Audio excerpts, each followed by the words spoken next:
They succeed, destroying the cult, scattering its leaders, saving the threatened worlds.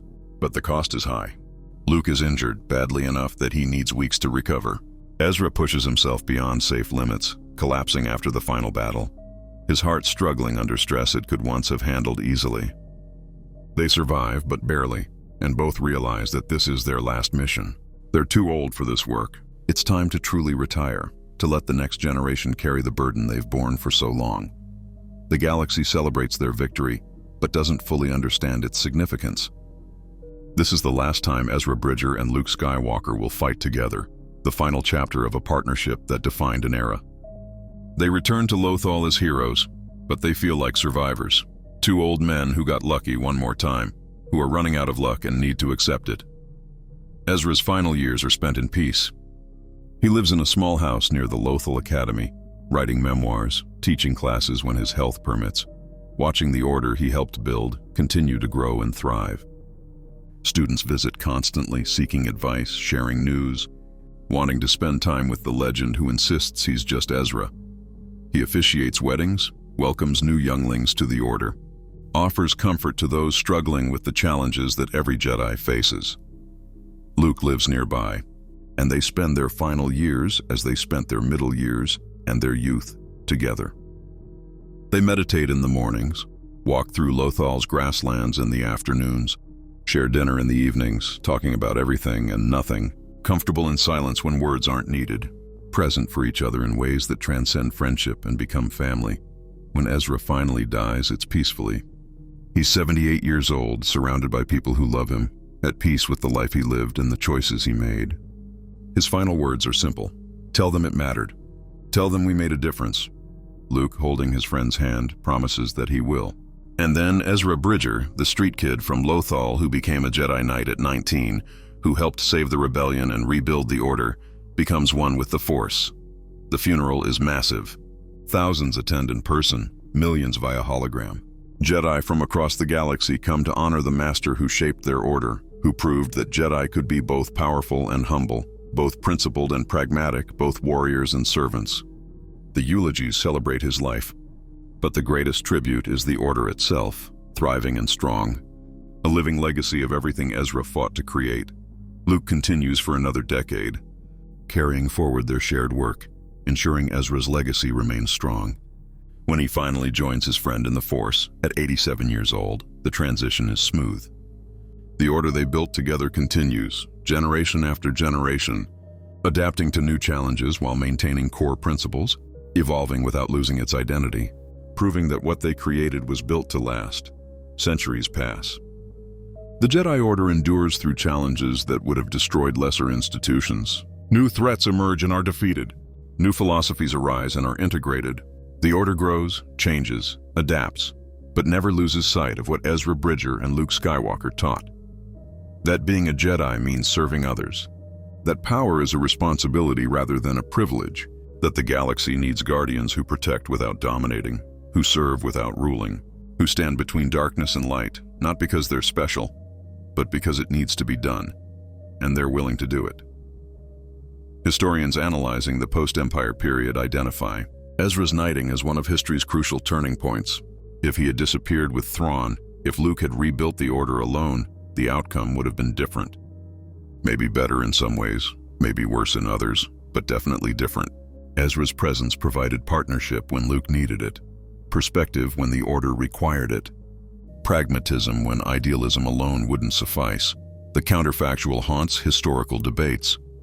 What if Ezra had sacrificed himself to remove Thrawn? The immediate benefit of eliminating a brilliant enemy commander versus the long-term cost of Luke rebuilding alone? There's no definitive answer because history only happened one way. But the evidence suggests that Ezra's survival, his knighting, his presence throughout the Order's reconstruction was essential to its success. What if Ezra Bridger became a Jedi Knight during the rebellion? The galaxy answers through centuries of evidence. The answer is in the Jedi Order that thrives, in the countless lives saved, in the conflicts resolved peacefully, in the students trained, in the wisdom preserved and expanded. The answer is that one person, present at the right moment, willing to act despite uncertainty, can change everything. Ezra Bridger was that person. He became a Jedi Knight at 19. He fought when fighting was needed. He built when building was required. He taught when teaching was crucial. He lived instead of sacrificing himself, and that life, that presence, that willingness to keep showing up decade after decade made all the difference. The Force works in mysterious ways, but sometimes the mystery is straightforward.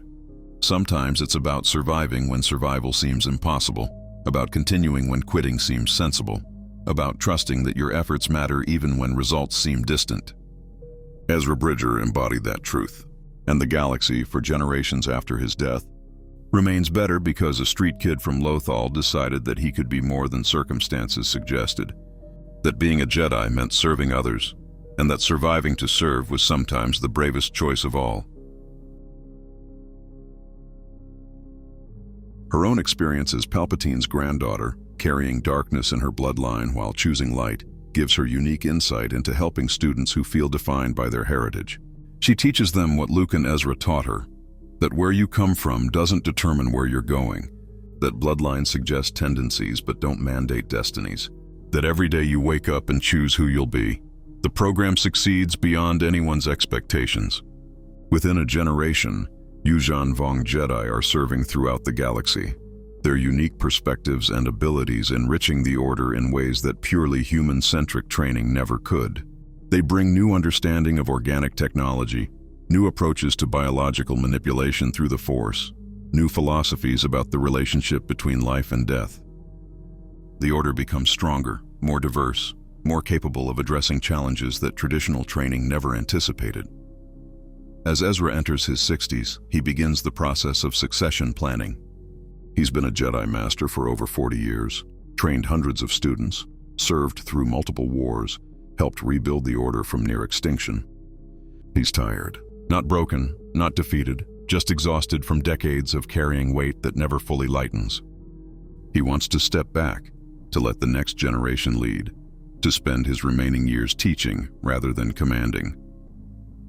The question of who should succeed him and Luke becomes intensely political.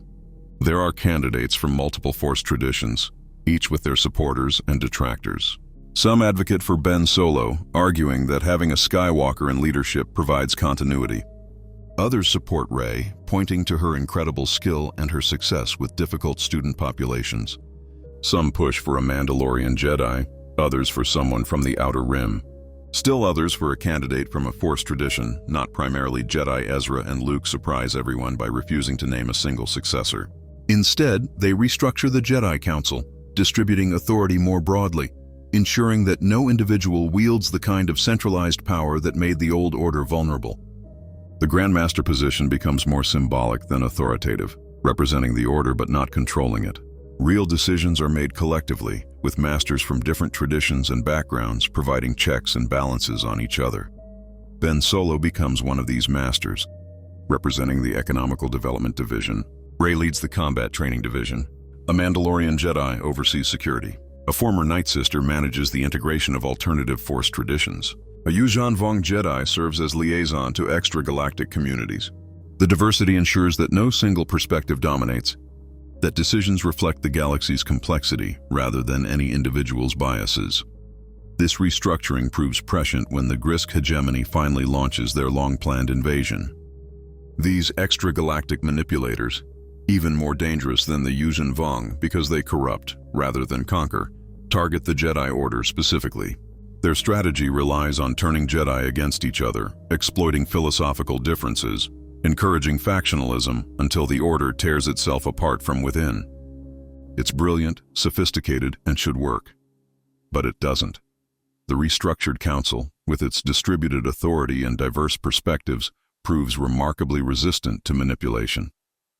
When agents try to turn one faction against another, the structure prevents any single group from dominating. When they attempt to corrupt individual Jedi, the support systems catch warning signs early. When they spread propaganda designed to divide the Order, the transparency of the new system allows truth to counter lies before they take root. Thrawn, still imprisoned but consulted for his strategic expertise, warns that the Grisk hegemony won't give up easily. They've been planning this invasion for centuries, building networks throughout known space, positioning assets for the perfect moment to strike. Defeating them requires not just military strength but intelligence operations, counter-espionage, the kind of subtle warfare that Jedi traditionally avoid because it requires deception and manipulation. Ezra faces one of his hardest decisions. How do you fight an enemy that operates through lies without becoming a liar yourself? How do you conduct espionage while maintaining Jedi principles? How do you use deception as a weapon when honesty is supposed to define what you are? The Old Order would have refused to engage on those terms, maintaining their principles even if it meant losing. Ezra has seen where that kind of inflexibility leads. To extinction. He approves the creation of a Jedi intelligence division, knights trained in infiltration, deception, and information warfare. It's controversial, violating traditional Jedi philosophy about straightforwardness and honesty. But Ezra argues that deceiving enemies to protect innocence is different from lying for personal gain. That sometimes survival requires flexibility. That principles maintained unto death are useless if everyone who held them dies.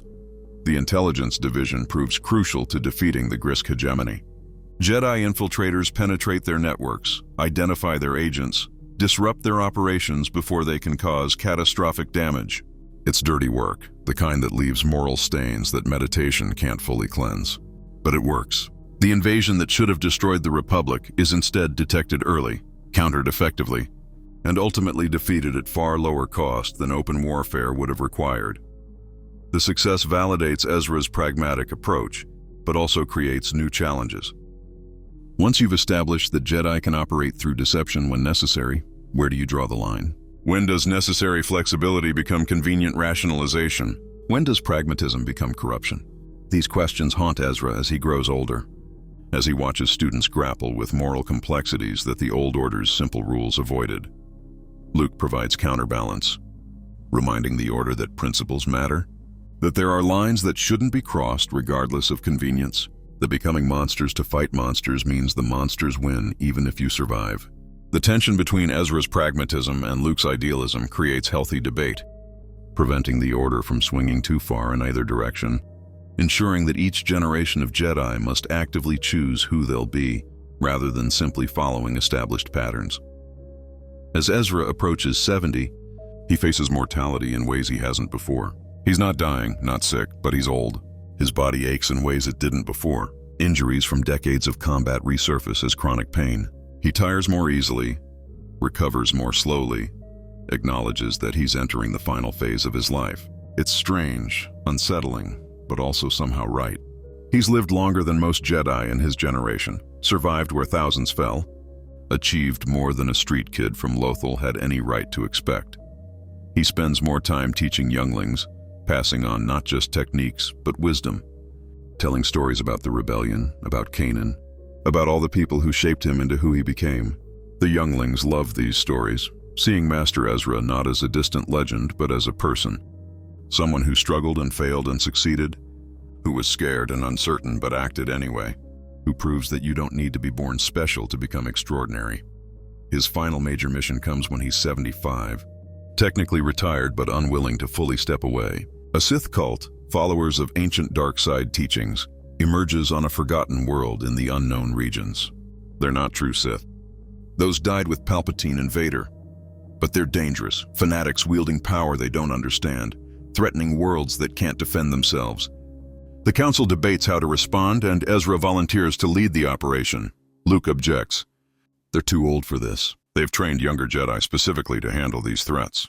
They should stay on Lothal, teaching, writing, preserving knowledge for future generations. But Ezra argues that he needs to do this, needs to prove to himself that he can still be useful, needs to go out doing what he's always done, standing between darkness and those who cannot defend themselves. Luke, understanding his friend better than anyone, agrees to come along. The mission is dangerous, more so than either anticipated. The Sith cultists are stronger than intelligence suggested, more organized, better equipped. The battle through their fortress tests Ezra and Luke to their limits. They're not the young warriors who fought at Yavin anymore. They're old men relying on experience to compensate for diminished physical capabilities, using cunning because they lack the stamina for sustained combat, fighting smart because fighting strong is no longer an option. That the Force is vast and complex, that different cultures understand it differently, and that wisdom can be found in unexpected places. This openness creates tensions and challenges. Some dark side practitioners abuse the trust extended to them, using their access to Jedi knowledge for selfish purposes. Some Night Sisters struggle to reconcile their tradition of using the dark side with Jedi philosophy that warns against it. Some conflicts arise between different Force traditions about the proper way to train students or handle specific situations. The New Order isn't perfect, and integration isn't always smooth, but the benefits outweigh the costs. Jedi who learn Night Sister techniques gain abilities the Old Order never imagined. Students who study with Lasat mystics develop deeper connections to the living Force. Knights who train with the Guardians of the Wills learn to sense the Force's will in ways that traditional meditation never achieved. The diversity makes the Order stronger, more adaptable, more resilient to threats that target specific approaches or philosophies. Ahsoka Tano's role in this integration proves invaluable. She's walked between different Force traditions her entire life, trained as a Jedi but shaped by experiences outside the Order, connected to the light but aware of the dark, orthodox in some ways and heretical in others. She becomes the bridge between traditions, the translator who helps different groups understand each other, the mediator when conflicts arise. Her age and experience give her authority that even the most traditional Jedi respect, while her open-mindedness makes her trusted by those exploring alternative paths. She writes extensively during this period, producing texts that become foundational to the new Jedi philosophy. Her magnum opus, Walking Between Worlds, explores how Jedi can maintain their principles while engaging with cultures and traditions that seem antithetical to those principles. It's not about compromising core values, she argues, but about recognizing that the Force is bigger than any single tradition's understanding of it, that wisdom can wear unexpected faces, that closing yourself off from different perspectives makes you weaker, not stronger. The book becomes controversial among traditional Jedi, those who survived the Purge and remember the Old Order's glory days. They argue that Ahsoka's philosophy is precisely what destroyed the original Order, that opening yourself to different perspectives means opening yourself to corruption, that maintaining rigid boundaries is what keeps Jedi safe from the dark side. The debate becomes heated, sometimes bitter, occasionally threatening to split the Order into factions. Ezra mediates these disputes with characteristic pragmatism. He points out that the Old Order's rigid boundaries didn't prevent Palpatine from corrupting Anakin Skywalker, didn't stop the Clone Wars, didn't save the Jedi from extinction. Meanwhile, the New Order's openness has produced hundreds of successful Jedi, has prevented numerous students from falling to darkness by giving them tools to process difficult emotions, has created an institution that the galaxy actually trusts rather than fears. The results speak for themselves. Luke supports Ezra's position but adds nuance. The Old Order wasn't wrong about everything, he argues. Their caution about the dark side came from hard experience, from watching Jedi fall, from understanding that some paths really do lead to corruption. The New Order shouldn't abandon those warnings, shouldn't pretend that all Force traditions are equally safe or wise. But they also shouldn't close themselves off from learning, shouldn't become so rigid that they can't adapt, shouldn't repeat the mistake of believing they have nothing to learn from others. This balanced approach becomes characteristic of Luke and Ezra's joint leadership. They pull each other toward the center, preventing the Order from swinging too far in either direction. When Luke becomes too idealistic, too willing to trust in the Force to solve problems without practical action, Ezra grounds him in reality. When Ezra becomes too pragmatic, too willing to compromise principles for convenience, Luke reminds him why those principles matter. Together they create something neither could achieve alone, an order that's both principled and practical, both traditional and innovative, both strong and flexible. The threat of the Yuuzhan Vong invasion, when it comes in this timeline, tests everything the New Order has built. These extragalactic invaders, immune to Force sensing, wielding organic technology, fanatically devoted to their gods, should overwhelm a galaxy still recovering from decades of civil war. In the original timeline, the invasion killed trillions, devastated entire sectors, pushed the Jedi to the brink of extinction.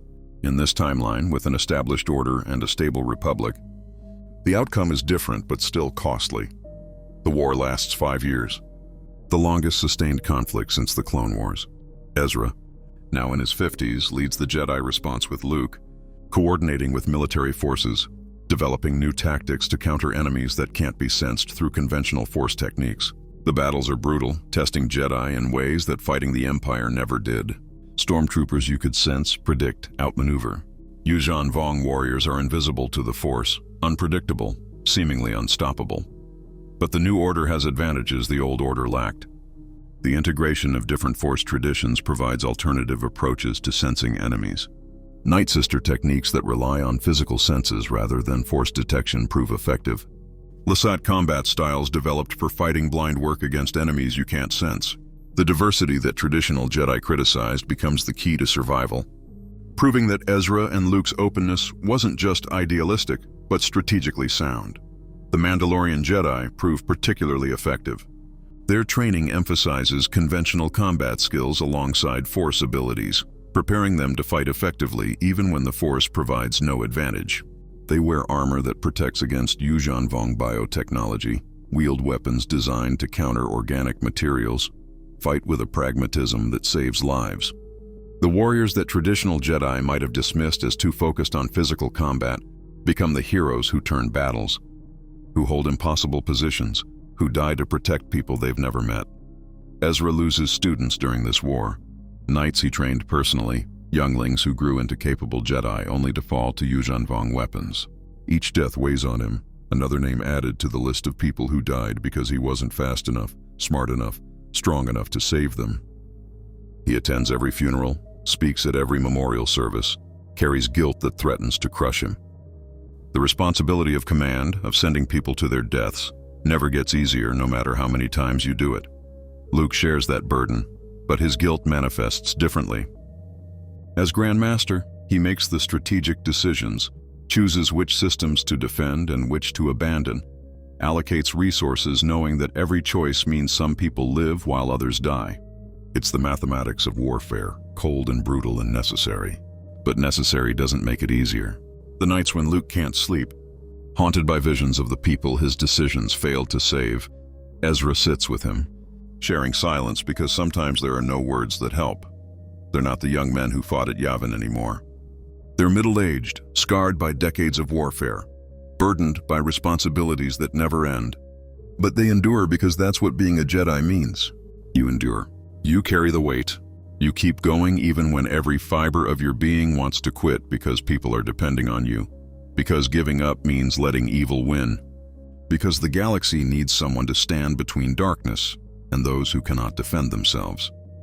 The turning point comes when Ezra discovers the Yuuzhan Vong's weakness. Their organic technology, while immune to conventional Force manipulation, is still alive.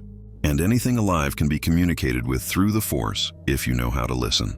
It's the same skill he used to connect with the Lothwolves, with the Purrgil, with creatures across the galaxy.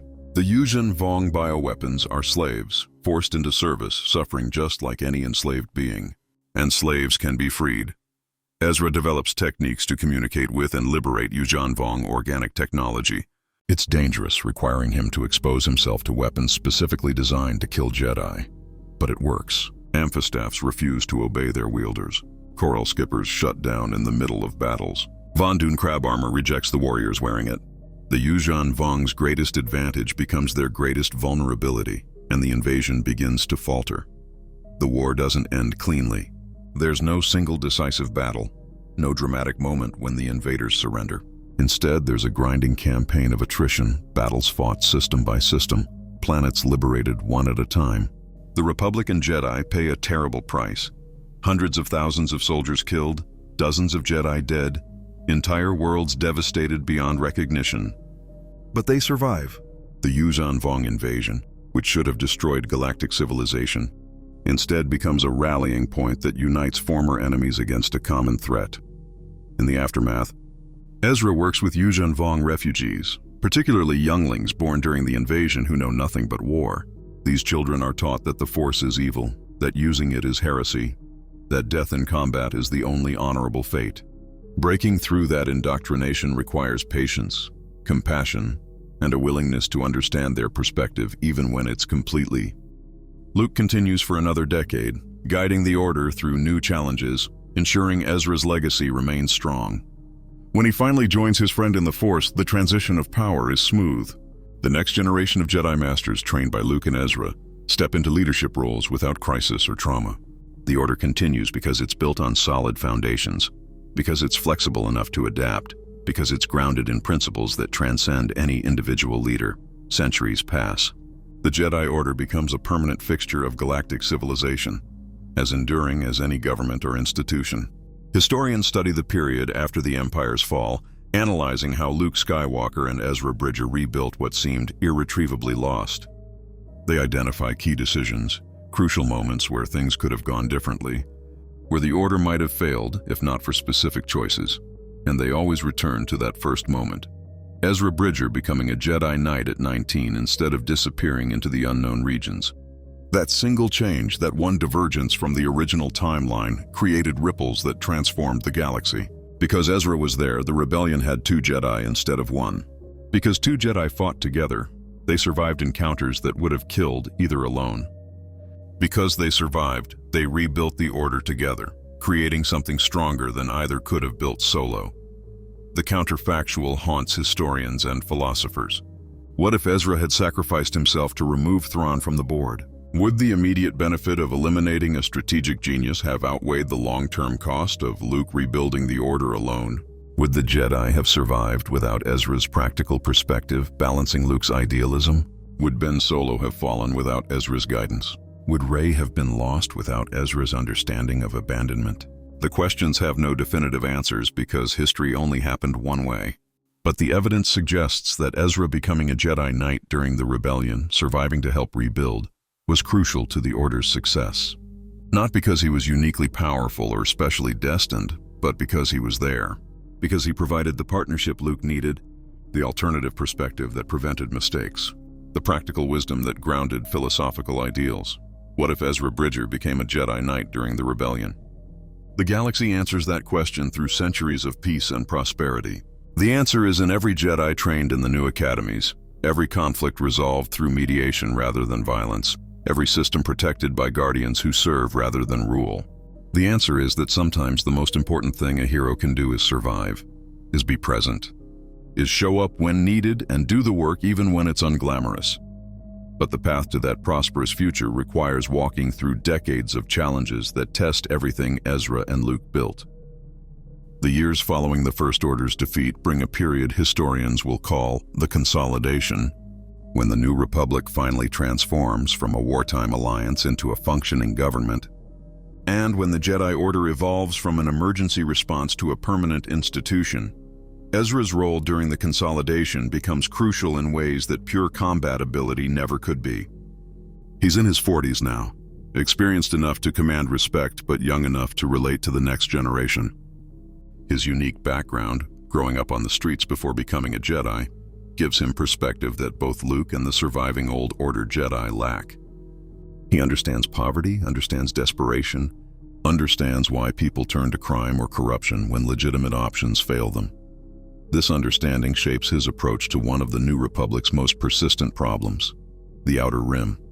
These worlds, neglected by the Republic, exploited by the Empire, now find themselves caught between hope and despair. The New Republic promises justice and prosperity, but promises don't feed hungry children or rebuild destroyed infrastructure. Criminal syndicates move into the power vacuum, offering protection and opportunity in exchange for loyalty. It's slavery with extra steps, but to people with no alternatives, it's better than nothing. Luke wants to send Jedi to restore order, to arrest the criminals and protect the innocent. It's a noble impulse, but Ezra recognizes it as treating symptoms rather than disease. You can't arrest your way out of poverty. You can't lightsaber your way to prosperity. The Outer Rim needs investment, education, opportunity, things that take years to build and don't provide the immediate satisfaction of dramatic rescues. Ezra proposes something radical: Jedi economic development teams. Instead of sending knights to fight criminals, send them to help communities build sustainable economies. Teach farmers better agricultural techniques using force-enhanced perception. Help miners identify valuable deposits without expensive equipment. Mediate disputes between communities competing for scarce resources. Use Jedi abilities not for combat, but for construction. Not for destroying evil, but for building good. The proposal divides the Jedi Council. Traditional masters argue it's beneath Jedi dignity, that they're warriors and peacekeepers, not farmers and builders. They cite ancient precedent, pointing to how the Old Order maintained distance from mundane concerns to preserve their objectivity.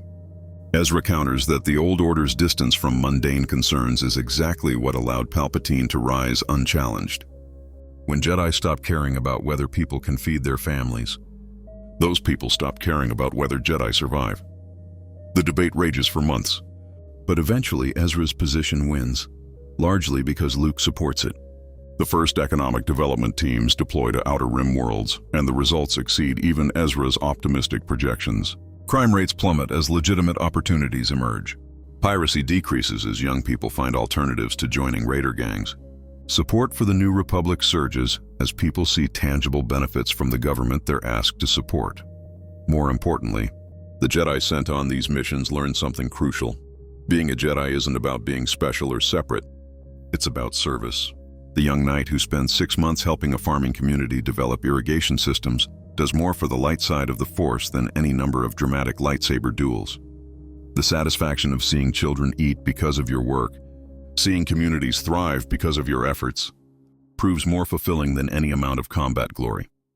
This philosophy fundamentally reshapes Jedi training. Students still learn combat, still practice with lightsabers, still study the Force's martial applications. But they also learn agriculture, engineering, medicine, education, all the practical skills needed to actually help the communities they serve. The curriculum expands dramatically, and with it, the time required to become a Jedi Knight increases. What once took a decade now takes 15 years, but the Knights who emerge are far more well-rounded, far more useful, far more connected to the galaxy they protect. Ben Solo thrives in this environment. In the original timeline, he would have been Kylo Ren by now, leading the First Order, hunting down the last Jedi. In this timeline, he's a Jedi Knight specializing in infrastructure development, spending months at a time on backwater worlds helping them build power grids and water treatment facilities. It's unglamorous work, the kind that never makes holo-news broadcasts, but it's exactly what the galaxy needs. And it keeps him far from the isolation and resentment that fed his fall in that other timeline. His relationship with Rey deepens during these missions. She often works alongside him, her natural mechanical aptitude making her invaluable for technical projects. They're partners in every sense, their Force bond strengthening through shared labor and shared purpose. When they eventually marry, it's not a secret ceremony hidden from disapproving masters. It's a celebration at the Lothal Academy, attended by hundreds of Jedi, officiated by Luke Skywalker himself, proving that the New Order doesn't just tolerate love but celebrates it. Their children, when they come, represent the first generation of Jedi born into peace and stability. No war, no purge, no existential threats. Just two Force-sensitive kids growing up with parents who love them, training in an order that nurtures rather than restricts, learning to use their abilities to serve rather than dominate. It's what every Jedi child should have, what the Old Order promised but never delivered, what Luke and Ezra fought for decades to create. The Mandalorian Jedi Academy that Sabine establishes becomes one of the most successful experiments in Jedi education. Mandalorian culture emphasizes honor, combat prowess, and loyalty to clan, values that align surprisingly well with Jedi principles when properly understood. The students who train there learn to integrate both traditions, wearing armor painted in clan colors while wielding lightsabers, following the Rasolnar while serving the Force, proving that being a Jedi doesn't mean abandoning your cultural identity. Sabine herself never becomes Force-sensitive, but her understanding of what it means to be Mandalorian and her friendship with multiple Jedi gives her unique qualifications for the role. She teaches that strength comes in many forms, that warriors serve best when they fight for something beyond personal glory, that honor means keeping your word even when it's inconvenient.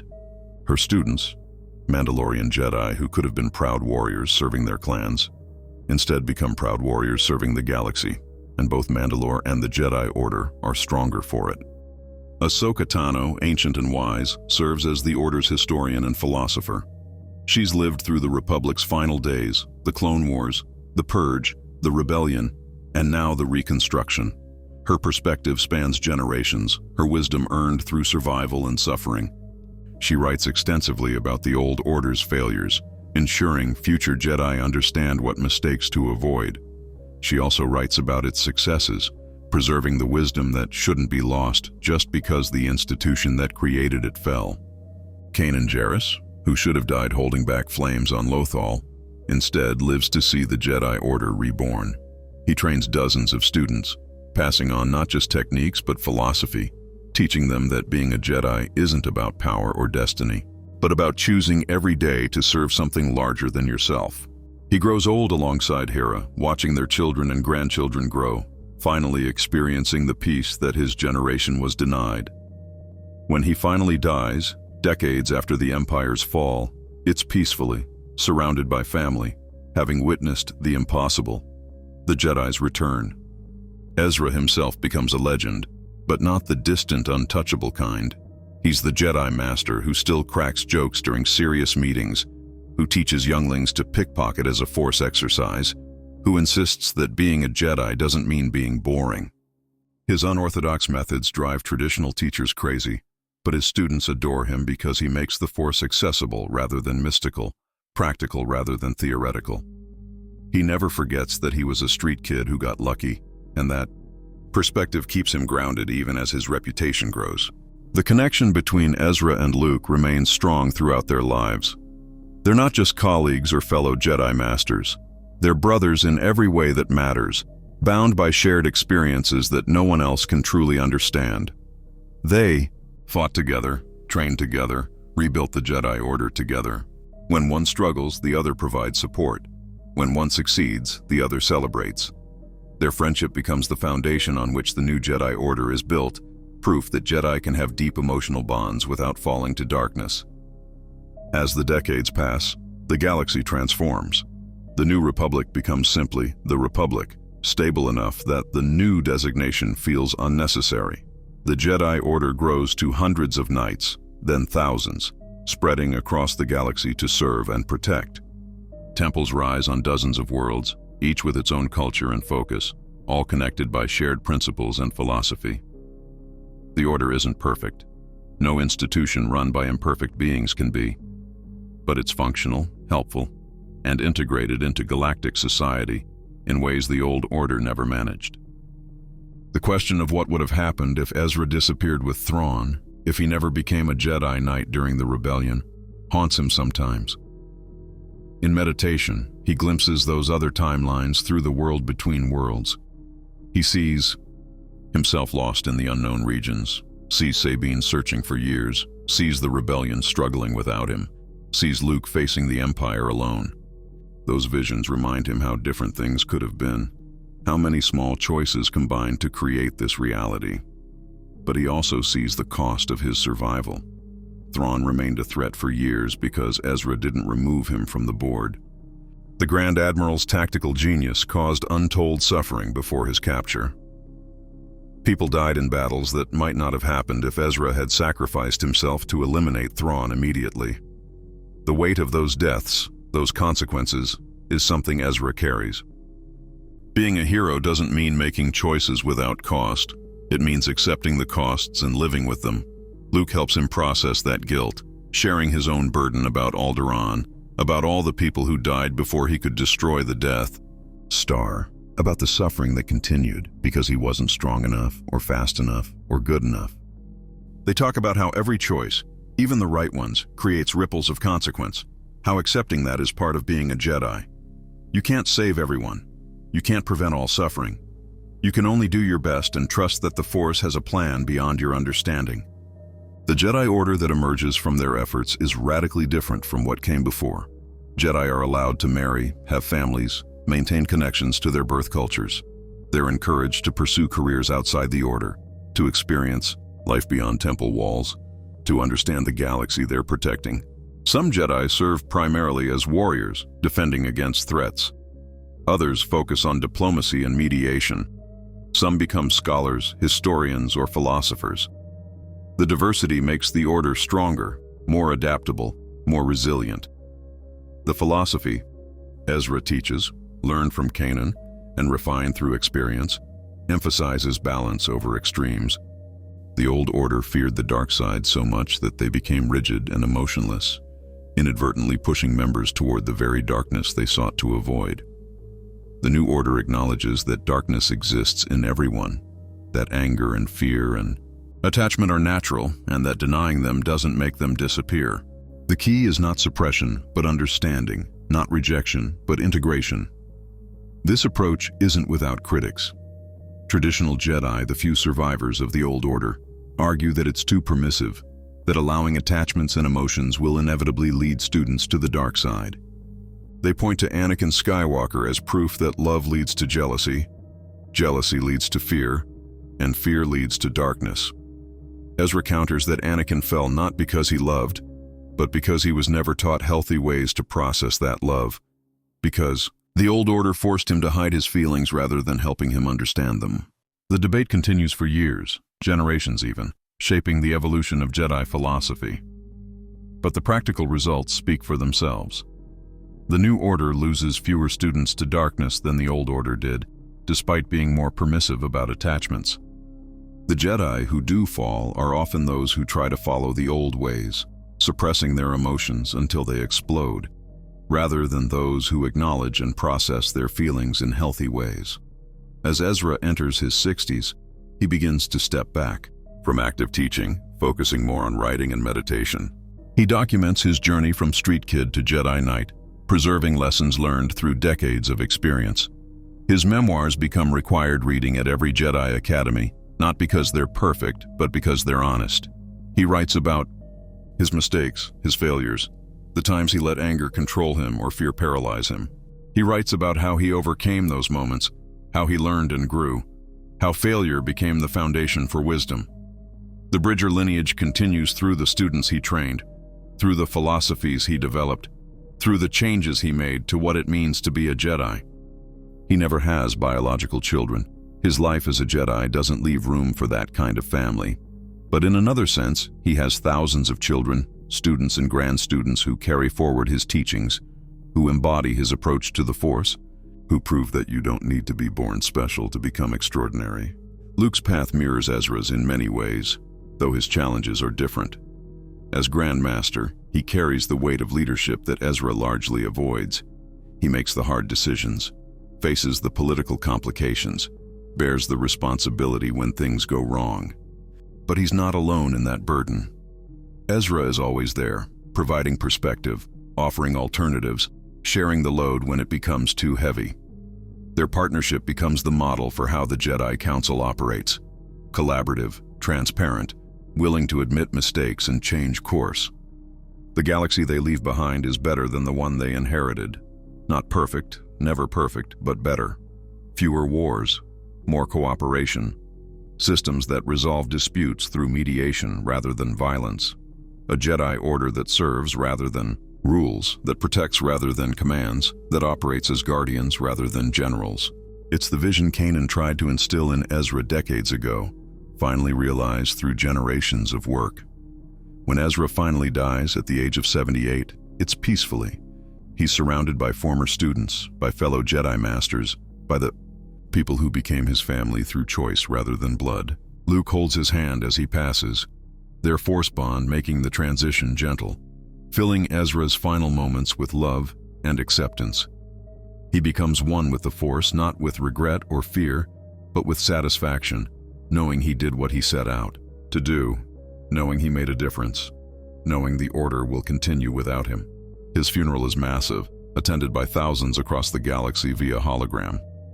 Ezra Bridger, the street kid from Lothal who became a Jedi Knight at 19, who helped rebuild the Order from ruins, who proved that heroes come from the most unlikely places. The eulogies celebrate his life, his humor, his unwavering commitment to doing what's right even when it's hard. But the greatest tribute is the Order itself, thriving and strong, carrying forward the principles he fought to establish.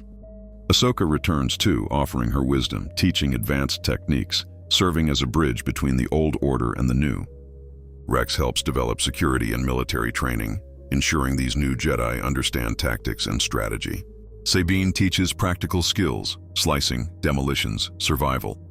The curriculum is broader than the old Jedi Temple, preparing students not just to wield the Force, but to operate effectively in the complicated, messy reality of the post-Imperial galaxy. The first students are a mix of age groups and backgrounds. Some are children identified as Force-sensitive through Alliance networks. Others are adults who hid their abilities during the Purge, finally free to embrace what they are. A few are former Inquisitors seeking redemption, guided by Ezra and Luke toward the light. The diversity creates challenges but also strength. These Jedi will understand the galaxy in ways the old order never could. Ben Solo is among the first students. Han and Leia's son, born a year after Endor, shows Force sensitivity early. In the original timeline, his training is delayed, giving darkness time to take root. In this timeline, he comes to the Academy as a toddler, growing up surrounded by Jedi, normalized to the Force rather than frightened by it. Ezra becomes his primary teacher while Luke serves as a mentor. The boy who should have become Kylo Ren instead becomes something better. Rey's story changes too.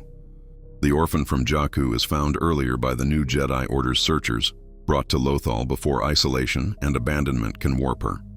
Learning she's Palpatine's granddaughter is still traumatic, but she's not alone with that knowledge.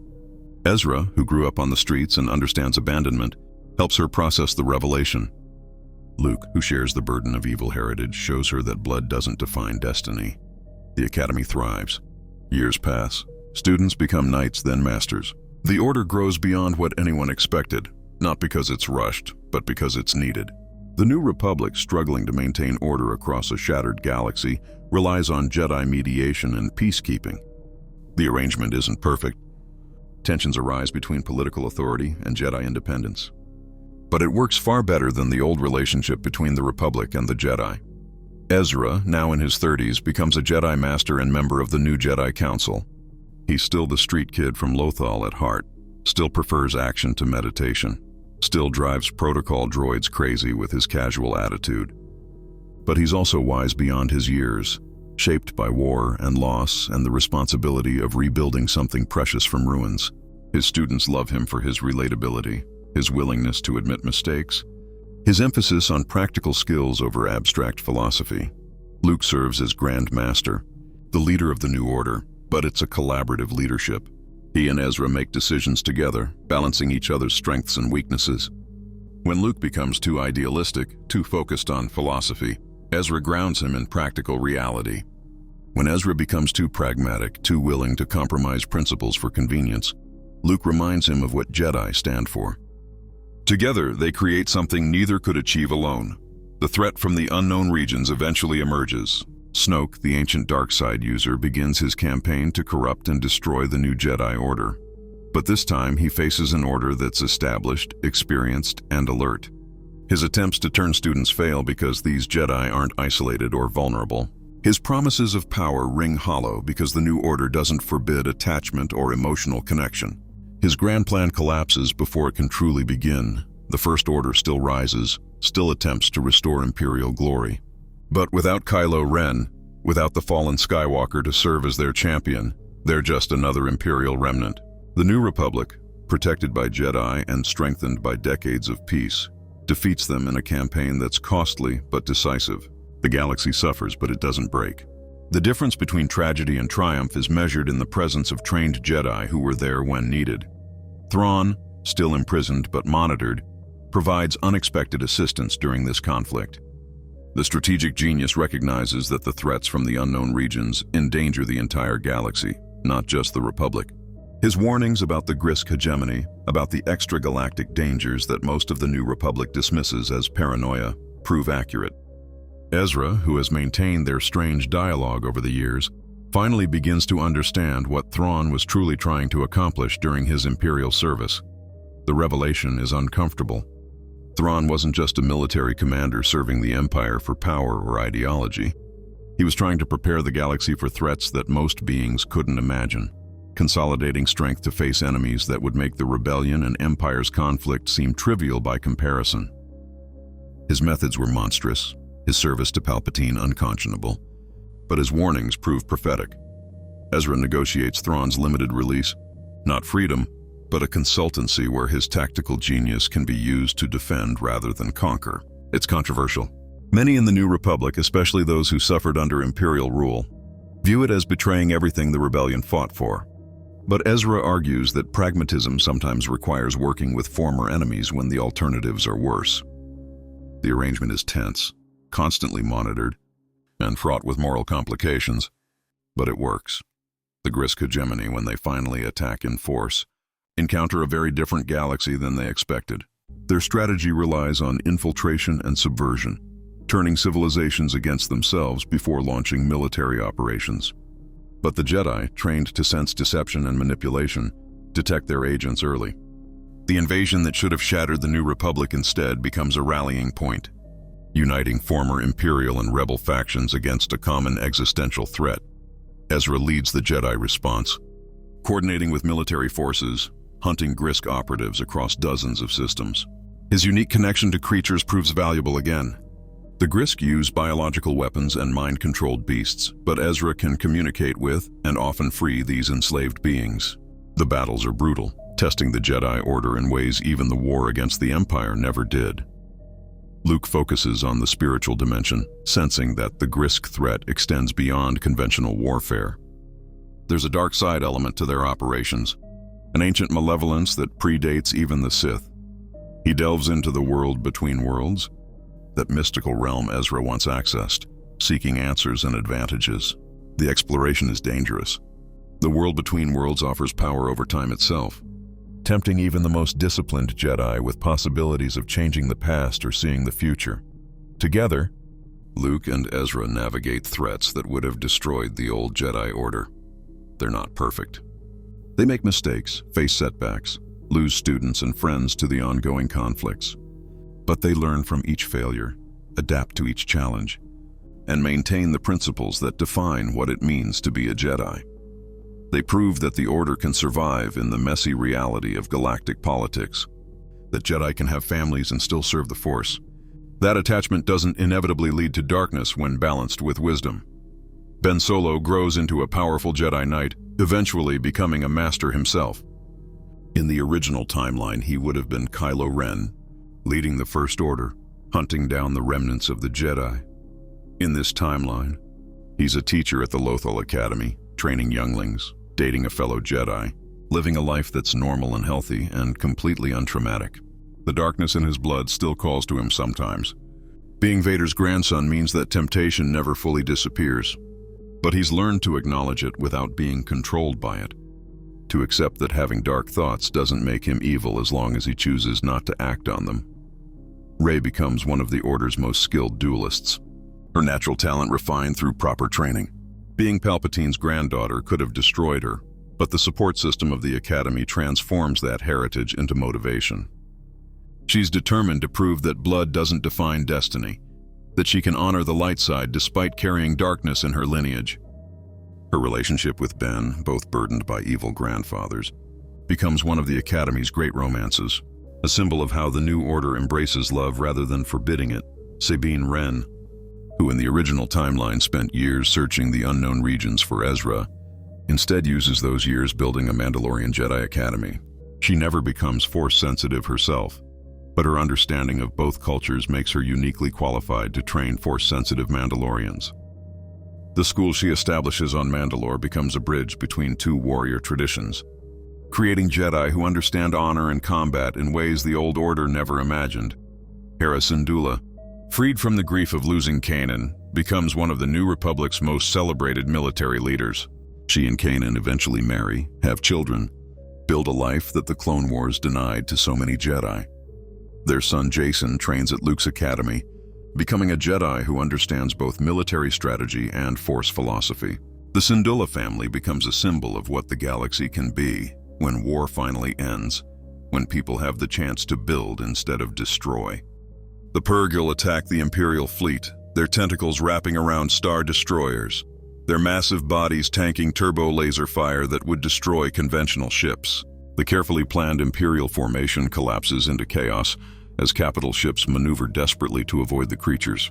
Thrawn watches his perfect strategy dissolve, undone not by superior tactics but by something he never could have predicted, a Jedi who talks to animals. But Thrawn is too valuable to lose, too dangerous to allow to escape. In the original timeline, Ezra sacrificed himself to remove Thrawn from the board, disappearing with him into the unknown regions. In this timeline, Ezra has another option. He has Luke Skywalker, a second Jedi, to maintain the connection with the Purrgil while Ezra confronts Thrawn directly. The fight isn't elegant. Thrawn is skilled in hand-to-hand combat, trained in dozens of martial arts from across the galaxy. But Ezra is a Jedi Knight with a lightsaber. The outcome isn't in doubt. What matters is that Ezra wins without killing, Without giving in to the anger and hatred Thrawn tries to provoke, he defeats the Grand Admiral, disarms him, binds him with the Force, and takes him prisoner.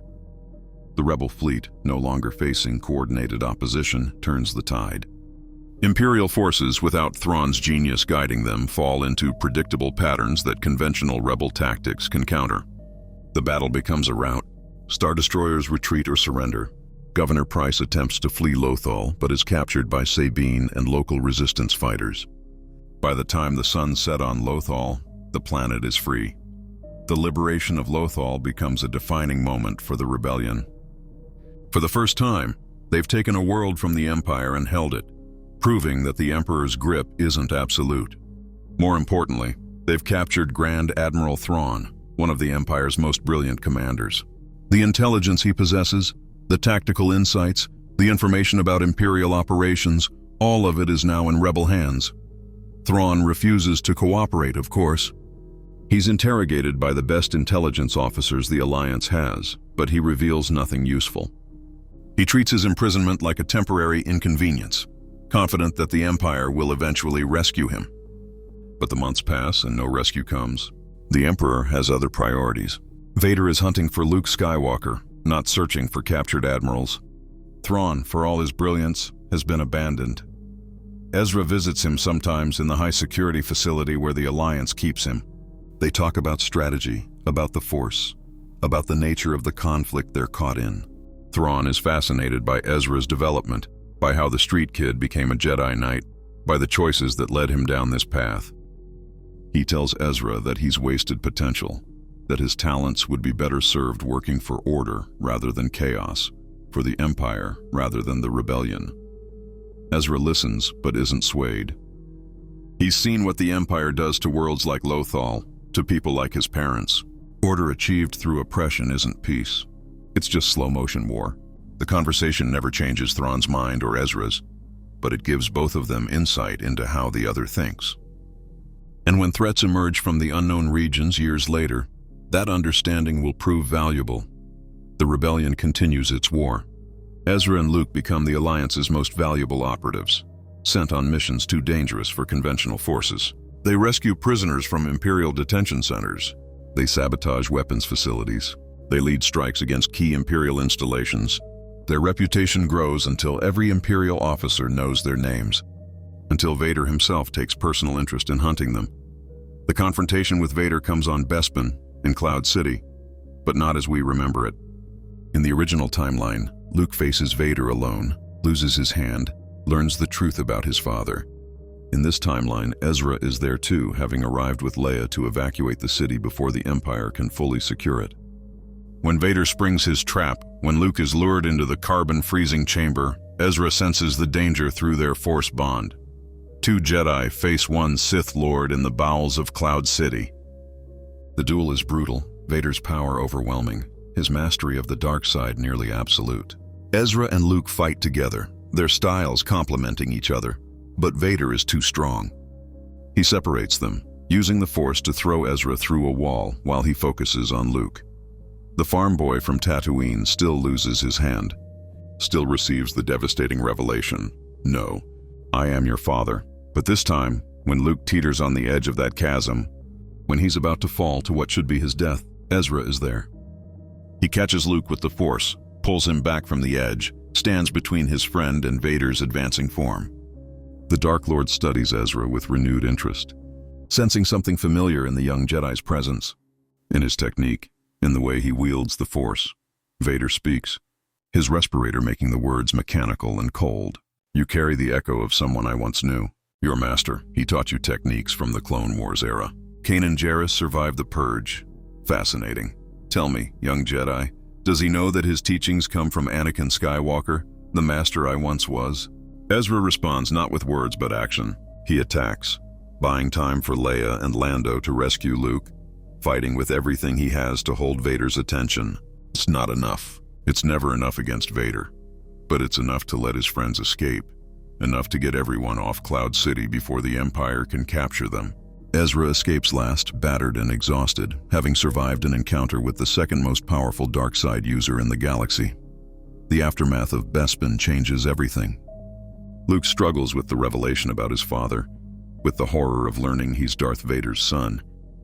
Ezra helps him process it, sharing what Ahsoka told him about Anakin Skywalker, about how good people can fall to darkness, about how that fall doesn't erase the good they once were. The conversations help Luke accept his heritage without being defined by it, help him see that being Vader's son doesn't make him destined for darkness. They train harder, preparing for the inevitable confrontation. Ezra teaches Luke advanced lightsaber techniques learned from Ahsoka. Luke helps Ezra understand the spiritual aspects of the Force, the lessons Obi-Wan emphasized about letting go of attachment and trusting in the Force's will. They become more than friends. They become brothers in the Force, their bond strengthening them both. The rebellion grows stronger. More worlds join the Alliance. More Imperial officers defect. The Emperor's grip weakens slowly but steadily. And then comes Endor. The Alliance learns about the second Death Star, about the trap being laid, about the Emperor's plan to crush the rebellion once and for all. The plan to destroy the battle station while the Imperial fleet is distracted is dangerous, possibly suicidal, but it's the best chance they'll ever have. Ezra goes to Endor's forest moon with the strike team, alongside Han, Leia, and Luke. The Ghost crew is there too, their ship providing air support, Kanan and Sabine joining the ground forces. The mission proceeds as it did before. The shield generator assault, the Ewok alliance, the desperate battle against Imperial forces. But there are differences. Having 2 Jedi instead of 1 makes the ground assault far more effective. Stormtroopers and AT-STs are no match for Ezra and Luke fighting together.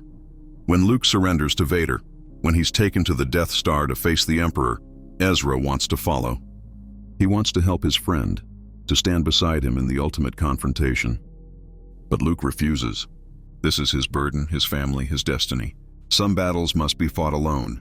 Ezra reluctantly accepts, trusting his friend, focusing on the mission to destroy the shield generator and let the fleet attack the Death Star. The throne room confrontation happens as it must. Luke faces the Emperor, refuses the dark side, and watches as Vader, moved by his son's love and sacrifice, destroys Palpatine and redeems himself at the cost of his own life. But in orbit, the battle rages differently. Ezra, having completed the ground mission, commandeers a shuttle and joins the space battle, his Force abilities guiding rebel pilots through the Death Star's interior. When the station explodes, when the Empire's symbol of ultimate power is destroyed, 2 Jedi survive instead of 1. Luke returns to the forest moon carrying his father's body, grief and relief warring in his heart. Ezra is there to meet him, offering silent support, understanding without words what his friend has just endured. Together, they watch Anakin Skywalker's armor burn, witnessing the end of Darth Vader and the redemption of a fallen Jedi. The celebration on Endor is joyous but tempered. The war isn't over. Imperial forces still control vast swaths of the galaxy, but the Emperor is dead. Vader is dead. The Sith, hopefully, are finally extinct. The galaxy has a chance to rebuild, to create something better than what the Empire destroyed. And the Jedi Order, represented by 2 young knights who survived impossible odds, has a chance to rebuild too. In the months following Endor, Luke and Ezra face a question that defines their future. What comes next? The galaxy needs Jedi, that's clear. But what kind of Jedi? The old order failed, falling to Sith manipulation and their own rigidity.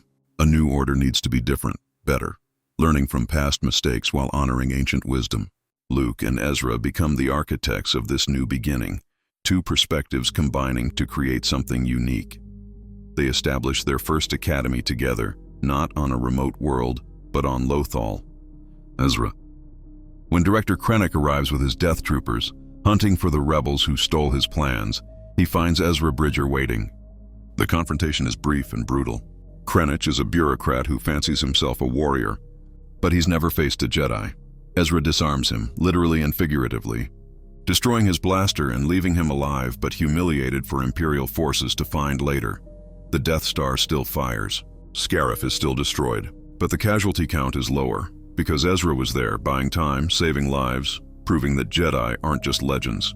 When the survivors regroup at Yavin 4, when the Rebel Alliance analyzes the Death Star plans and realizes they have a chance to destroy it, Ezra Bridger is there in the briefing room, listening to the attack strategy, and he notices something everyone else misses. The thermal exhaust port, the weak point, it's ray-shielded. Conventional weapons might not be enough. But a Force-guided torpedo? That could work. Except the Rebellion only has one Force user capable of that kind of precision. Luke Skywalker, the farm boy from Tatooine, who showed up claiming to have been trained by Obi-Wan Kenobi. Ezra meets Luke for the first time in that briefing room, and it's like looking in a mirror. They're the same age, both trained by maverick Jedi who survived the Purge, both thrust into the Rebellion's war before they're really ready. They connect immediately, recognizing something in each other that no one else can understand. When Luke volunteers for the attack run, Ezra volunteers to fly with him. The Battle of Yavin unfolds with one crucial difference. Red 5 still makes his trench run, still lines up the shot that will save the Rebellion.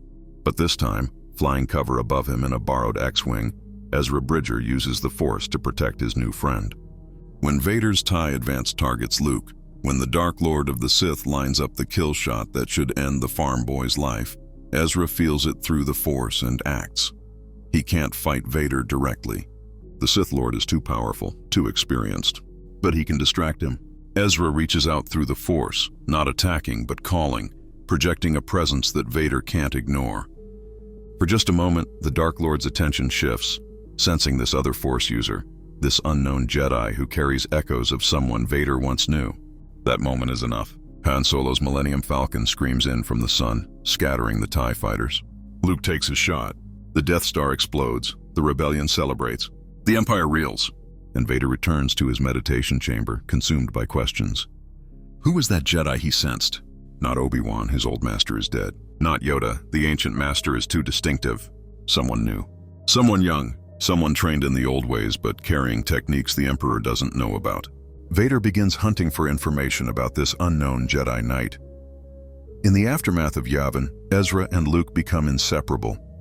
They train together, share what their masters taught them, learn from their different approaches. Luke has raw power and pure instinct but limited technique.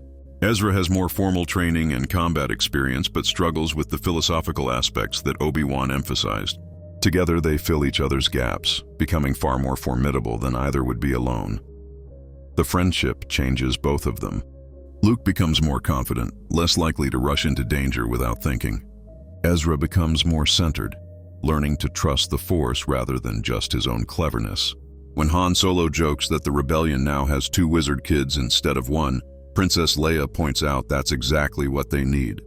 The Empire has Vader and the Emperor. The Rebellion needs its own Force users to balance the scales, but the galaxy is vast, and 2 Jedi can't be everywhere. The Empire continues its expansion, crushing worlds that resist, tightening its grip on systems that dare to hope. And on Lothal, Governor Price still rules with an iron fist, still hunts for the Ghost Crew, still answers to Grand Admiral Thrawn. The blue-skinned tactical genius has been studying Ezra Bridger for years, analyzing his tactics, learning his patterns, predicting his moves. Thrawn knows that Ezra becoming a Jedi Knight changes nothing fundamental. Power doesn't defeat strategy. The Force doesn't overcome superior numbers and positioning. The Grand Admiral begins planning his masterstroke, a campaign designed to crush the Rebellion and capture or kill every member of the Ghost Crew. He'll use Lothal as bait, knowing Ezra can't resist trying to free his homeworld. And when the young Jedi comes, Thrawn will be ready. The trap is sprung months after Yavin. Imperial forces launch a new offensive against Lothal, not to capture it fully but to provoke a response. Civilians are arrested by the thousands. Executions are broadcast across every Holonet channel. The message is clear. The Rebellion's heroes abandoned Lothal. Ezra Bridger, the local boy made good, cares more about fighting the Empire than saving his own people. It's propaganda designed to break morale and force Ezra into an emotional response. It works. Ezra wants to rush to Lothal immediately, to save his people regardless of the cost. But he's a Jedi Knight now, not an impulsive Padawan. He's learned to think strategically. He brings the problem to the Alliance leadership, to Hera and Kanan, to Ahsoka and Rex, to Luke and Leia. Together they formulate a plan. Not a desperate rescue, but a calculated campaign to liberate Lothal and, if possible, eliminate Thrawn. The operation takes weeks to prepare. The Ghost Crew will infiltrate Lothal and coordinate with local resistance. A rebel fleet will engage Imperial forces in orbit, forcing Thrawn to divide his attention. And Ezra, along with Luke and a strike team of rebel commandos, will assault Thrawn's flagship, the Chimera, aiming to capture or kill the Grand Admiral. It's ambitious. It's dangerous. It's exactly the kind of mission that requires Jedi. The battle for Lothal becomes one of the rebellion's largest engagements before Hoth. Dozens of capital ships clash in orbit while ground forces fight through capital city's streets. The Ghost Crew, reunited on their homeworld, leads the civilian uprising that's been waiting for this moment. Sabine uses explosives to cripple Imperial communications. Zeb leads Lasat warriors in close-quarters combat. Hera coordinates the space battle from her cockpit. Chopper does what Chopper does best, causing chaos. Kanan leads ground forces, his restored eyesight making him even more formidable than before. He's fighting for his adopted home, for the woman he loves, for the future he wants to build. The Imperial forces on Lothal are elite, trained and equipped to face Jedi, but they're not prepared for Kanan Jarrus fighting with nothing held back. He cuts through their formations like a light storm, saving rebel lives, turning the tide in battle after battle. Meanwhile, Ezra and Luke board the Chimera through a daring shuttle insertion. They fight through corridors filled with stormtroopers and death troopers, their lightsabers weaving patterns of blue and green light. The ship's interior becomes a maze of combat, but they push forward, guided by the Force toward Thrawn's location. They know he's expecting them. This is his trap as much as it's their assault. But they're counting on something Thrawn can't predict: the bond between two Jedi fighting together. They find Thrawn in his command center, standing before holographic displays showing the battle's progress. The Grand Admiral turns to face them with his characteristic calm, red eyes studying them with clinical interest. "Ezra Bridger," he says, his voice cultured and precise, "you've grown since we last met, and you've brought a friend." Luke Skywalker, the Death Star's destroyer. How fascinating. Two Jedi, barely more than children, thinking they can end me through simple violence. "You understand nothing about the nature of this conflict. Thrawn doesn't activate any weapon. He doesn't call for guards. He simply talks, analyzing them, explaining how their emotional attachment to Lothal made them predictable, how their desire to be heroes made them vulnerable, how their presence here is exactly what he wanted. While they've been fighting to reach him, his forces have been surrounding the rebel fleet, cutting off retreat, preparing to annihilate every ship that answered the call to liberate Lothal.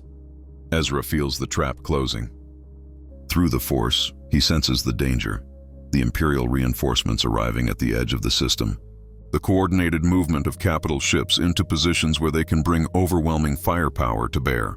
Thrawn orchestrated everything, using the battle as a lure to concentrate rebel forces where he could destroy them. This isn't about Lothal. It's about breaking the rebellion's military capacity in one decisive engagement.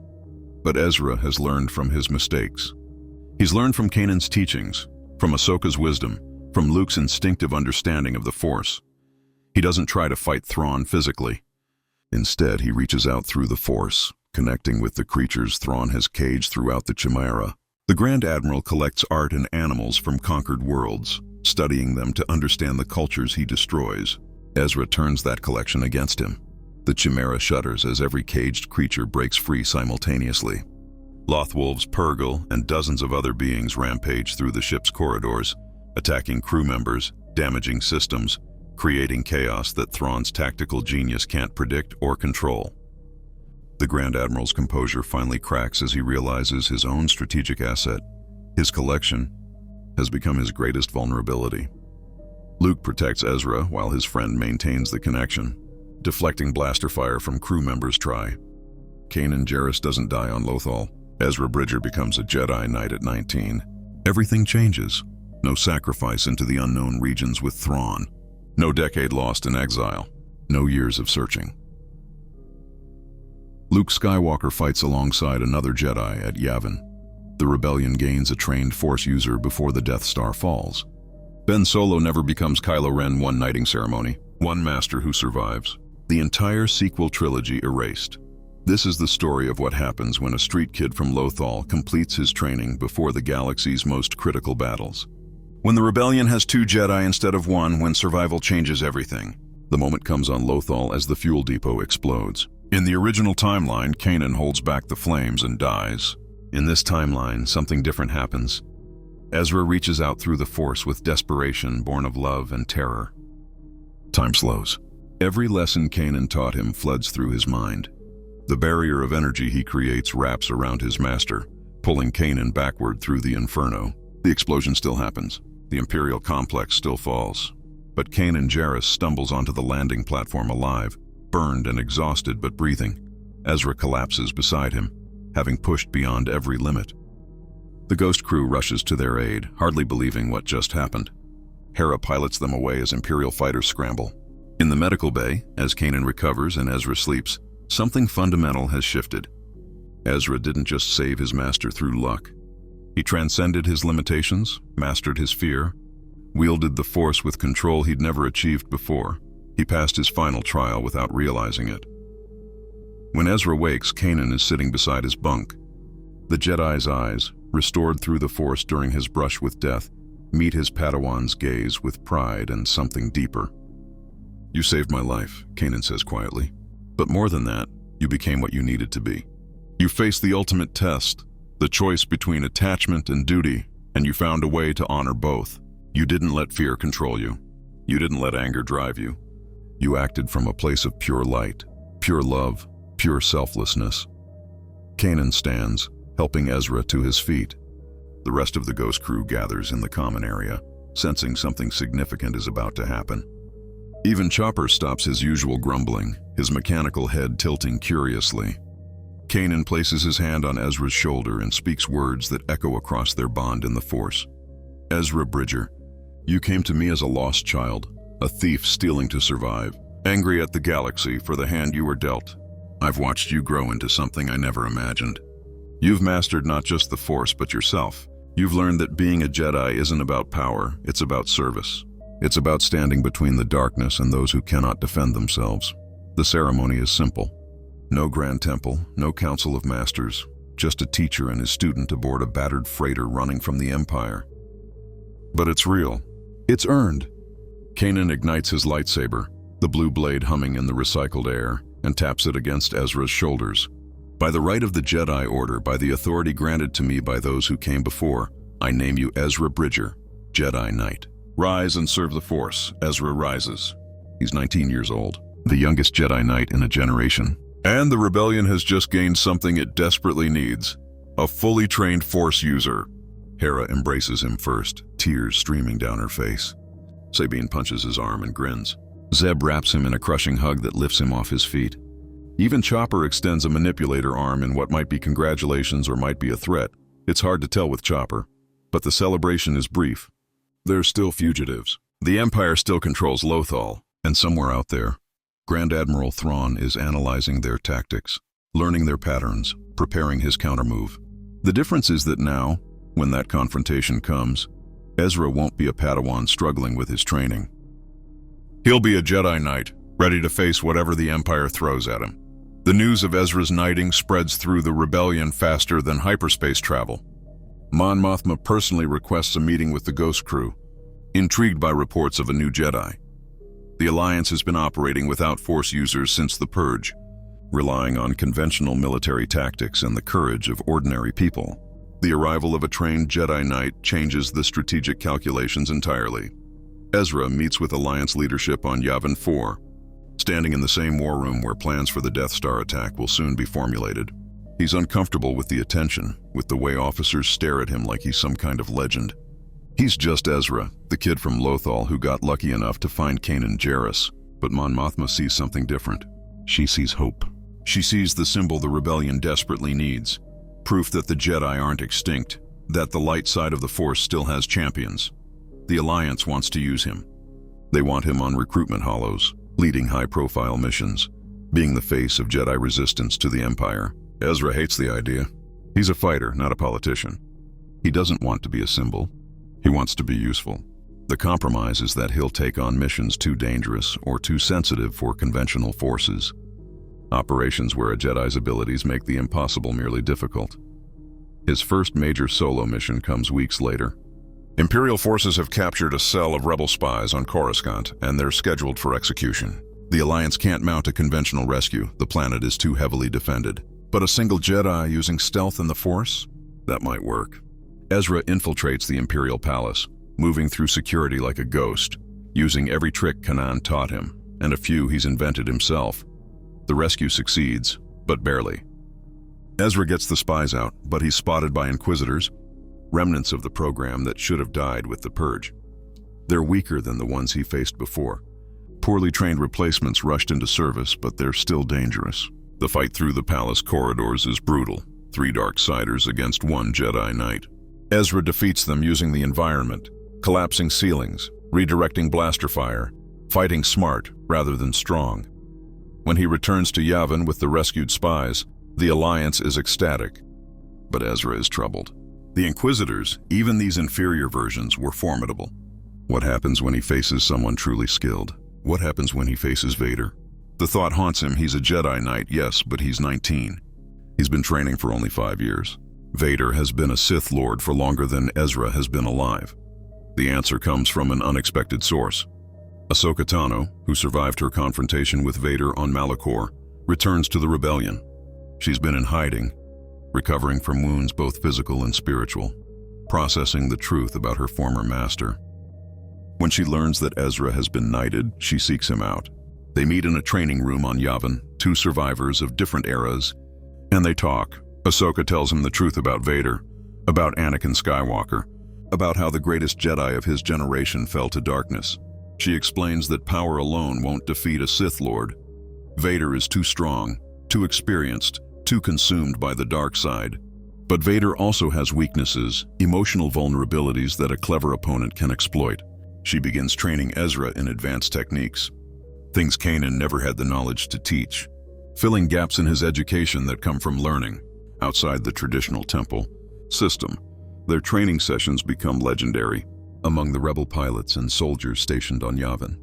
They watch in awe as Ezra and Ahsoka duel, their lightsabers blurring, the Force crackling around them. Rex, the old clone captain who served with Ahsoka during the Clone Wars, provides tactical training, teaching Ezra how to think like a soldier, how to lead troops, how to turn Force abilities into strategic advantages rather than just personal power. Months pass. Ezra grows in skill and confidence. The rebellion grows too, gaining strength, preparing for something big. And then the Death Star plans are stolen. Rogue One goes to Scarif, and everything accelerates toward the moment that will define the rebellion's future. In the original timeline, the Battle of Scarif is a massacre. Rogue One succeeds in their mission but dies in the process, vaporized when the Death Star destroys the base. But in this timeline, as Cassian Andor's team fights on the surface and Admiral Raddus's fleet engages Imperial forces in orbit, the Ghost Crew receives the distress call. They're close enough to help, and this time they have a Jedi Knight. Ezra arrives on Scarif as the battle reaches its climax. He doesn't join Jyn Erso in the tower. That mission succeeds as it did before. Instead, he focuses on the ground forces, the rebels being slaughtered by stormtroopers and death troopers. His lightsaber becomes a beacon of hope on that tropical battlefield, deflecting blaster bolts, cutting through Imperial Walker armor, leading desperate charges that buy time for casualties to be evacuated.